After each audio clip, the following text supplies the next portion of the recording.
அணில் வளர்க்கணுன்ற நோக்கத்தில் நான் வளர்க்கலை. ஒரு 2019 அப்போ வந்து என் கடைக்கு மேலே இருந்து அணில் கூடோட கீழே விழுந்துருச்சு. எடுத்து பார்த்தா உள்ளுக்குள்ள 2 குட்டி அணில் இருந்துச்சு. அதுக்கு முன்னாடி நான் ஸ்கூலில் படிக்கும்போது ஒரு முறை வளர்த்தது, அது இறந்து போச்சு. அதுக்கப்புறம் நான் வளர்க்கவே இல்லை. 7ஆம் கிளாஸ் படிக்கும்போது.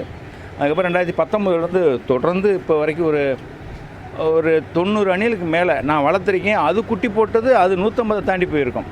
குட்டிகள் ஃபுல்லாக இங்கே என்கிட்ட இருக்காது. அது மேலே அந்த கடையில் எங்கேயா உட்காந்து 3 கூடு 4 கூடு கடைக்கிலே கட்டி அப்படி குட்டி அழகாக கூட்டிகிட்டு போய் வெளியில் விட்டுறோம். திருப்பி கூட்டிகிட்டு வராது. அது வெளியில் விட்டுட்டு தாய் இங்கே வந்துடும். அந்த மாதிரி தான் போய்கிட்டு இருக்கு. இன்றைக்கி நேற்றுனா எப்படின்னா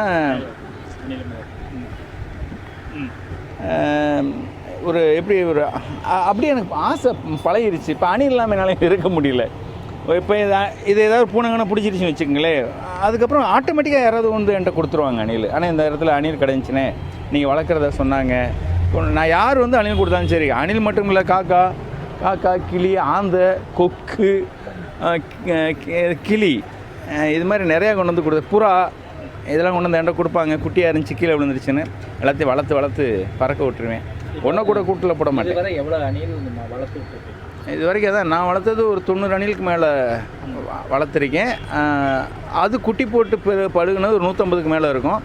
அது எல்லாமே வெளியில் பின்னாடி அரச மரம் இருக்குது. பின்னாடி கோயில், பிள்ளையார் கோயில், அந்த அரச மரத்துலாம் எல்லாத்தையும் விட்டுருவேன்.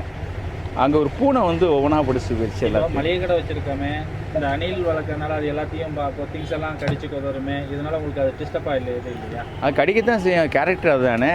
அது கடிக்கிற பொருள்கள் நான் வீட்டுக்கு கொண்டு போயிடுவேன்.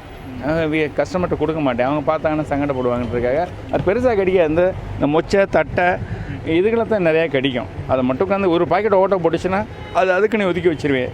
எடுத்து வெளியே வச்சோன்னா இன்னொரு பாக்கெட்டை போய் கடிக்கும்.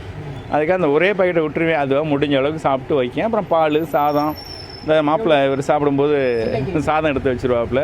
வயிறு மட்டும் சாப்பிட்டுச்சுன்னா மேலே ஓடியாந்து பைக்கில் படுத்துக்கிறோம்.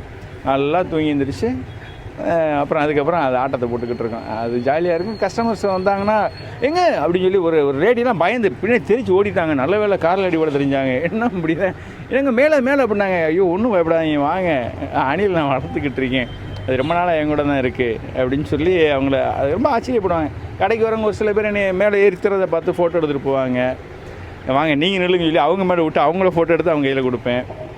அந்த மாதிரி போய்கிட்டு இருக்கு. இப்போ நீங்கள் வந்தால் தான் அணில் கடைக்குள்ளே வருது? இல்லை, கடையிலே தான் இருக்குது. அப்படி கிடையாது, நான் கூப்பிட்டா வந்துடும். இப்போ யார் கூப்பிட்டாலும் வருதோ வரலையா எனக்கு தெரியாது. டிச்சு அப்படின்னு சொன்னால் போதுங்க, பாருங்க எவ்வளோ நேரம் என் கூட இருக்குன்னு. இது என்னை விட்டு இறங்காது. அப்படியே தான் கூடவே தான் இருக்கேன். நானாக துயரம் தாங்காமல் கொண்டு போய் மேலே இறக்கி விட பழையபடி மேலே ஓடியாந்து நின்றுக்கிறோம். அது என்னமோ தெரியல, என் மேலே ரொம்ப பிரியமாக இருக்குது. ஆனால் இந்த அணில் என்கிட்ட இருந்த அளவுக்கு மற்ற அணிலாம் என்கிட்ட இல்லை. அது காலையில் வெளியில் போயிடும், சாயங்காலம் தான் லைட்டு போட்டோன்னு வந்துடும், உள்ளுக்குள்ளே வந்துடும். வந்துச்சுன்னா கொஞ்சம் நேரம் என் கூட விளாண்டுட்டு சாப்பிட்டுட்டு இருட்டிடுச்சுன்னா போய் தூங்கிடும். இது ரவுடி பய நைட்டு கடை அடைக்கிற வரைக்கும் என் கூட தான் இருக்கும். வெளியில் போச்சுன்னா போயிட்டு ஒரு அவ்வளோதான் 1 ஹவரில் திரும்பி ஓடி வந்துடும். இப்போ இந்த அணில் இருக்கிறனால செல்ஃபோன் பார்க்குறது அந்த மாதிரியான உங்களுக்கு அந்த திங்கிங்லாம் வரல? சொல்லலாம். இது இருந்துச்சுன்னா இதோட உட்காந்து விளாண்டுக்கிட்டு இருப்பேன். இதுக்கு எப்போ வெளியில் போதும் அந்த நேரத்தில் உட்காந்து மேக்ஸிமம் செல்லை ப்ளூடூத்தில் போட்டு விட்டு பாட்டை கேட்டு வெளியே பார்த்துக்கிட்டு இருப்பேன்.